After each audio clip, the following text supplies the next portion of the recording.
The setting for this almost incredible case was a penitentiary on the West Coast. Its principal characters were the men behind its walls.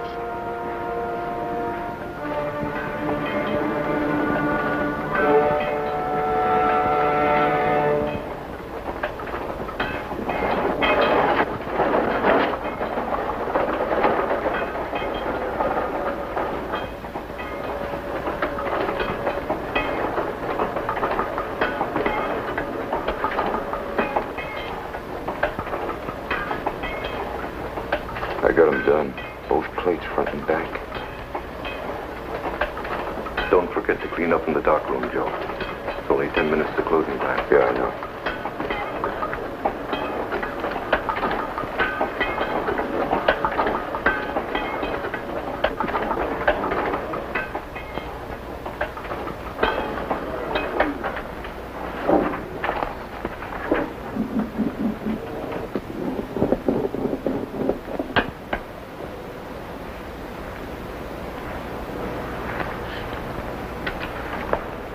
Best $20 bill you ever saw. Makes one. Can make a lot more.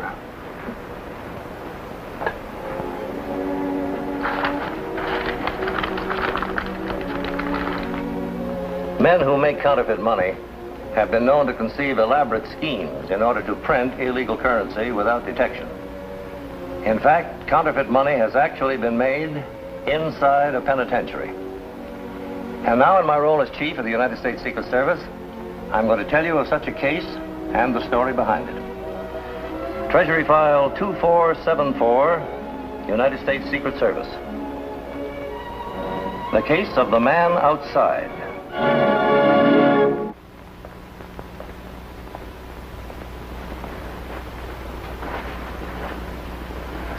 Right, John. What do you think you're kidding, Ed? Oh, don't play dumb with me. I got eyes, too. I seen how you've been acting these last couple of days. Ducking me, turning your head away, pretending like you don't know what's going on down in the printing room. You know plenty. I only know what I've seen, Joe. So far, I've seen nothing. By doing what, Ed? Sticking your head in the sand? That ain't gonna work. Be a lot safer for all of us, Ed, if you was in on this deal. Why, you cut yourself in for a big piece of dough. I'm tired, Joe. I gotta get some sleep. I gotta know where you stand, Eddie. You know, you're the fair-haired boy around here with the warden and the rest of the stooges. A guy like you might get careless enough to talk just to save your own skin.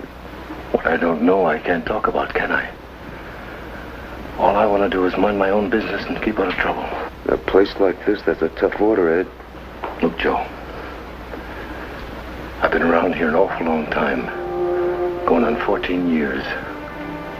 You know how long 14 years is? Look at my face. When I come in here, I was 31 years old. I had a wife and 2 little kids. Now they ain't kids no more. All the time they was growing up, I never even saw them. My own kids. Don't even know what they're like. Can't it, will you? I got my own problems. Joe, in 2 months I'm coming up for parole again, and this time I've got to make it. Even if I have to get down on the ground and crawl the rest of the way, I've got to make it. It's gonna be rough, Ed. For all the rest of us in on it. It's gonna be rough for one guy in the shop to try to stay on the outside.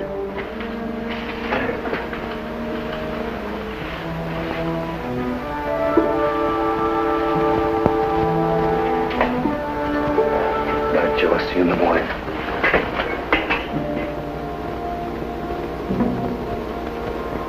Good night, Ed.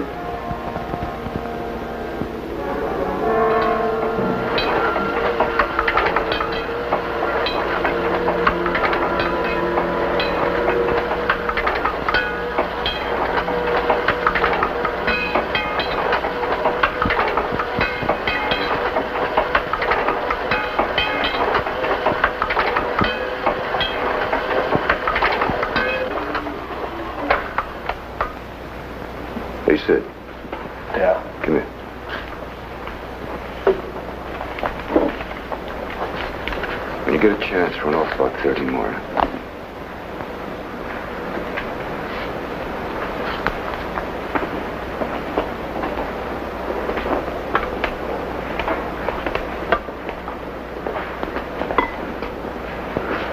Something eating yet? We've been squirming all day. You think the world was coming to an end. You're doing too much, Joe. You're taking too many chances. Well, what are you worried about? You ain't in on it. Ain't I? I'm the foreman of this shop. I'm responsible for what's going on here. So what's going on? You don't know nothing. Remember, you're the guy with his head in the sand. Can't keep on like this, Joe. Taking Sid away from his regular work. Throwing off the schedule, pulling out slugs to run your plate. Sooner or later, the warden's going to ask me what kind of a shop I'm running here. Why we ain't getting the jobs out on time. Let you look out. That's why I wanted you on the shake. To cover for things like that. Now, if you want to cut off what we're making... No. I don't want anything. I just don't want to get into trouble, that's all. Well, who does? Joe. If it ever gets out that you're making queer in this shop... It ain't gonna get out. That's the one thing I'm gonna make sure of. The first guy that gets out of line gets it put good. Come on, pull yourself together, Eddie boy. Because you've been around here long enough to know what happens to stoolies. Don't worry, Joe. I ain't gonna talk. You better not. You just open your mouth that much. It'll be your last time.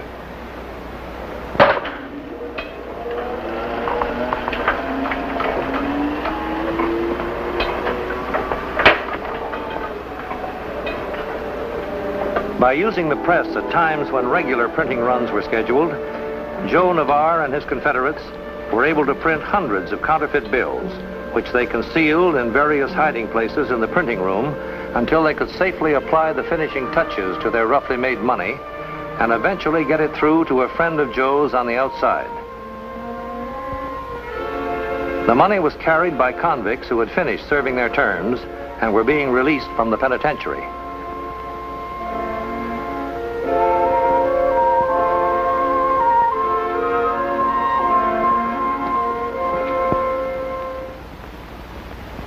New Year's Eve, Herndon. That's when the first of these bills started to appear. In San Francisco, Oakland, Santa Barbara, and Los Angeles. According to our last report, they started to show up as far north as Salem, Oregon. Any leads on the paper or the ink? No, nothing that looks very promising. The paper is a medium-priced bond. The ink is a carbon black tinted over with green. On the whole, it's a pretty bad job, but it was good enough to be passed at night to cab drivers and cabaret owners. That's where most of it is turned up. San Francisco and Oakland, huh? That give you any ideas? No, not particularly. I was thinking about that crude photo engraving job that was being pushed out there about 5 years ago. Most of that crowd's gone now. They're all in jail. Have many of these notes been passed? No, not many, Herndon. But they seem to be coming from a central source. I'm sending you to San Francisco to work out of that office on this case. Right, Chief. I'll report to the agent in charge of San Francisco as soon as I arrive. Goodbye, sir.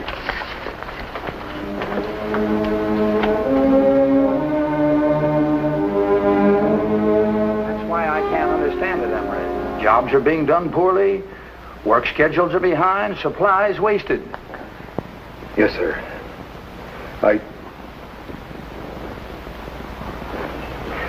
You seem to be upset about something. Any of the boys down there giving you a rough time? No, sir. The boys have been fine. You wouldn't be foolish enough to cover up something for them, would you? It'd be a serious mistake to try and protect men like Joe Navarre, Harry Wells, or anybody for that matter. You've worked too hard to put a black mark on your record after all these years. It'd kill your chances for a parole. I know, sir. I know. What's wrong, Ed? You can tell me. I'm a friend of yours. I want to see you get out of here. Who's making trouble for you, Ed? Nobody. Then what's wrong? What could be wrong? I'll be getting out of here pretty soon, won't I? I'll be seeing my kids again. What could be wrong with that? All right, Ed. You can go now.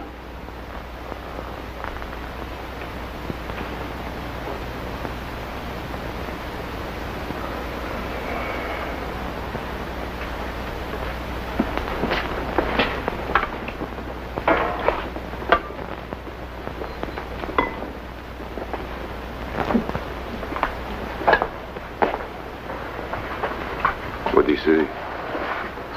What the warden want to see you about? Just what I was afraid of.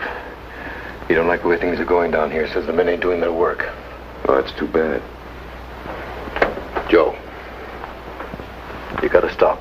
You can't use the press no more. You kidding? We're just getting this operation rolling. Now with Sid on the outside, him and Kitty can really push this stuff. You gotta hold off for a while. You can't keep on like this. You'll kill my parole. Don't be a chump. You just keep your mouth shut and everything will be okay. Joe, you've got to stop. At least for a while, just till I get out of here. It's only 4 more weeks. In 4 weeks, I can print up 20 grand. But you can't. You'll get caught. So I'll get caught. That's a chance I'll take. And what about me? You get caught and I get stuck in here another 4 or 5 years, maybe. For something I didn't even do. It ain't right, Joe. It ain't fair. A lot of things ain't fair. I was 12 years old. My old man was struck by lightning. 2 weeks after that, my old lady runs off with a bootlegger from El Paso. A lot of things ain't fair, Ed. I mean, there's nothing you can do about them.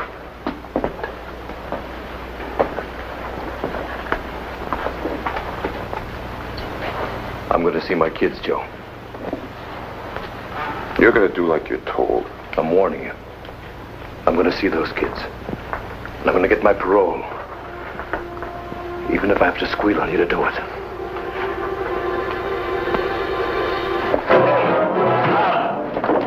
Hey, Jimmy, get him up here with the car. Hey, come on. Hey, get him up here. Come on. Hey, what's going on in here? What's the trouble? No trouble at all. He slipped on a piece of type. Landed kind of hard, that's all. Yeah? That what happened, Emery? Yeah, I just slipped, that's all. I'll be all right. Okay, break it up. Get back to work.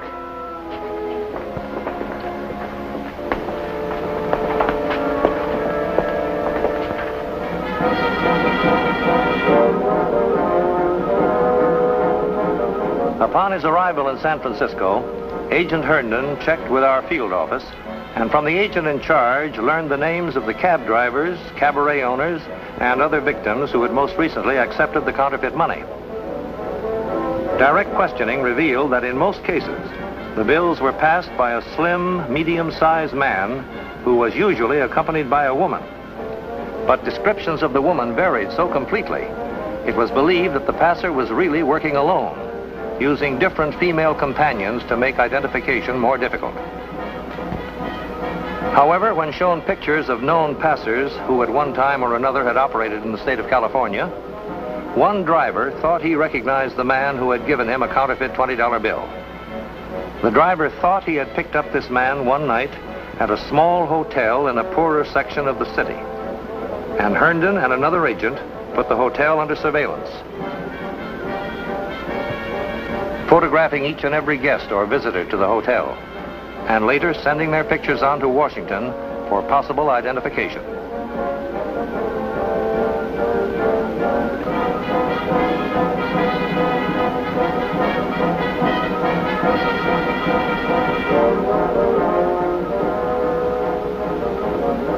Yes, Herndon.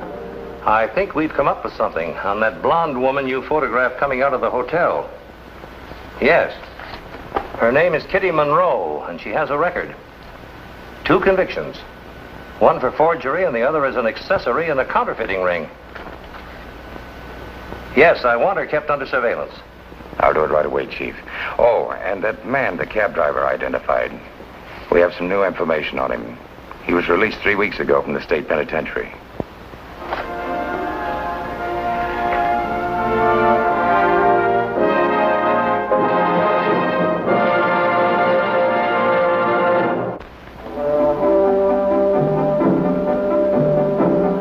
Constant surveillance of Kitty Monroe led Agent Herndon to the conclusion that she was again dealing in counterfeit money.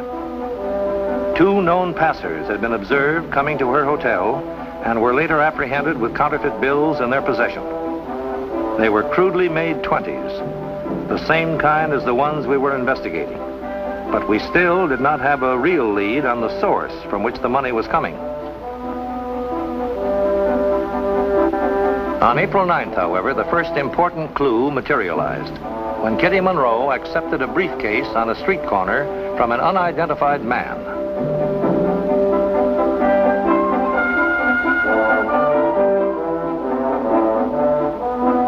When the contents of the briefcase were disclosed, the two were arrested. Yes, Herndon. I see. Fine. Fine. That's excellent work, Herndon. Did they make any statements when you took them in? No, sir. They both refused to say a word as to where the money came from or who else might be involved in the operation. However, I feel we're getting closer, Chief. This man we picked up has a very interesting record. Only 2 days ago, he was released from the penitentiary. He's sure about the guy. He's sure about it.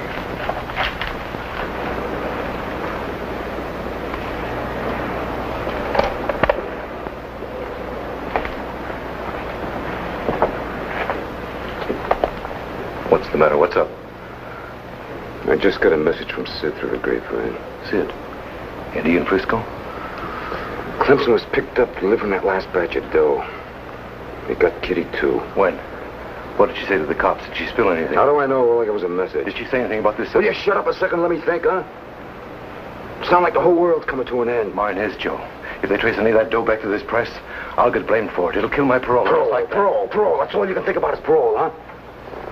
Look, Buster. They get wise to this setup. It means a big rap for both of us. Besides, I got over 12 grand in bills made up around here. You gotta get rid of them, Joe. And the plates, too. You gotta get all that stuff out of here. Take your time. My little Kitty ain't gonna blab to the cops about me. And Clemson ain't either. How do you know they ain't? Because they ain't like you, Ed. They don't get panicky the minute something happens. And they don't start singing either. I've got to play it safe, Joe. I've only got a week to go and I'll be out of here. My wife's coming down from Portland to ride home with me. Joe, I'll take that stuff out. I'll pack it in with the trash and take it down to the incinerator. Are you going nuts or something? Why not? We can get rid of the plates. Give me that dough, you crazy fool! Closing time. Quick, get that dough back in there. Closing time. Come on, let's go. Make it snappy. Everybody out. Come on.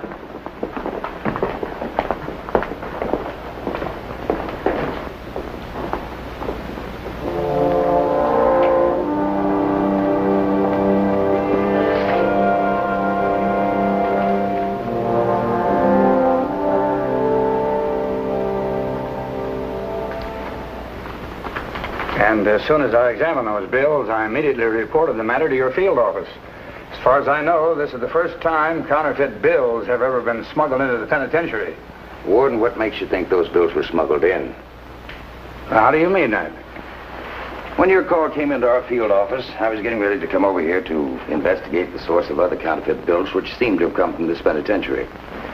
As you can see, these bills are the same as those you found. And they were made by someone serving a term here? It's beginning to look like it, Warden. I contacted your guard captain to find out if you had a photo engraving lab or a print shop. And when I found out you had both, I was almost certain that those bills had been made right here. Why, it's incredible. Yes, I suppose it would seem that way. But as you know, for men who have months and years to figure out all sorts of fantastic plans, well, they just figured out a way to use equipment of that kind for illegal purposes. At any rate, I'd like permission to have the printing room searched to see if we can't come up with more concrete evidence. You have more than my permission, Herndon.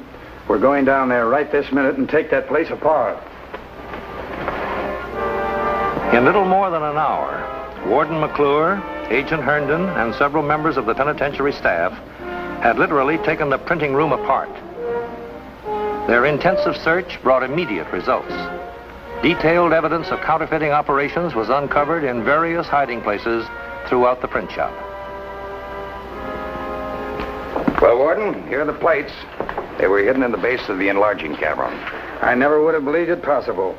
I can understand how men like Joe Navarre and Harry Wells might be mixed up in this kind of an operation, but they never could have gotten away with it unless the foreman of the shop was in on it, too.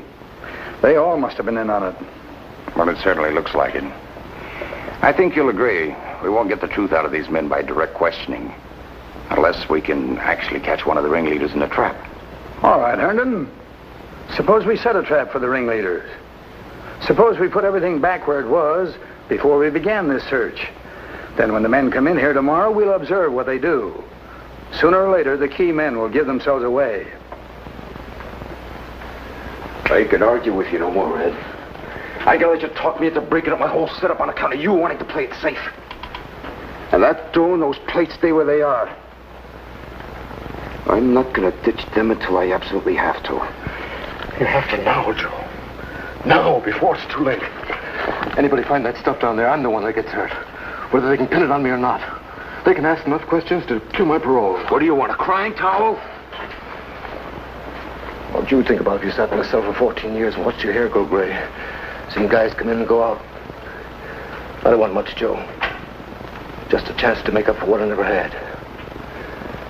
A chance to see my little girl comb her hair, maybe. Or wear a nice white dress. A chance to see my son get his diploma from high school. I've worked a long time for that, Joe. I've walked a tightrope for it. You're trying to take it away from me. Hey, who's trying to take anything away from you, huh? It's no skin off of my nose if you get out of here next week or 1,000,000 years from now. You just stay out of my way. I can't no more, Joe. That dough and those plates got to go out first thing tomorrow morning. And if you don't take them, I will. But you haven't got the nerve. Haven't I?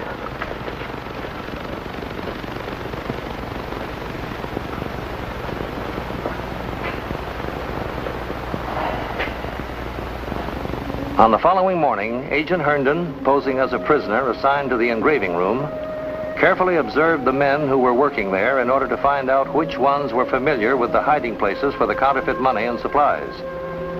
Noting particularly the actions of Ed Emery, the foreman of the shop.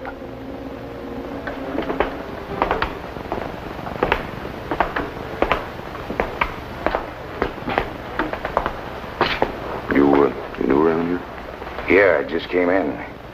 Heard them say they didn't need anybody in the laundry, so they gave me a job in here a couple of days. Well, you just keep your nose clean. You'll get to know who's who around here, huh? Yeah, sure.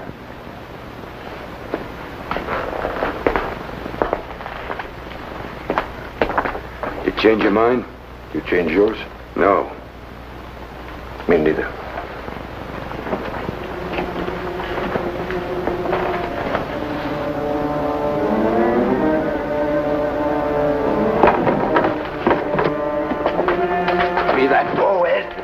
Joe, the whole setup's going out.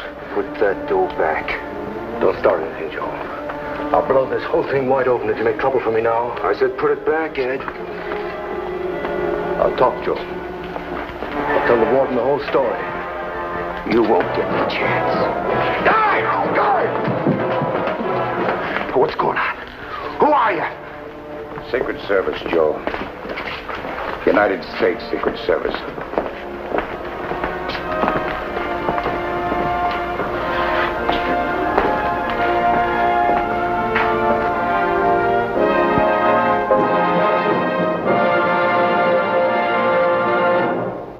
Joe Navarre, Kitty Monroe, and 5 other members of the counterfeit ring, which was operated from within the walls of the state penitentiary, were convicted and given prison sentences varying from 2 to 7 years. As for Ed Emery, it was established that he had no actual participation in the counterfeiting operations, and no criminal action was taken. However, under the circumstances, he was not recommended for parole for another 6 months. At that time, the board approved, and he was released and allowed to return home.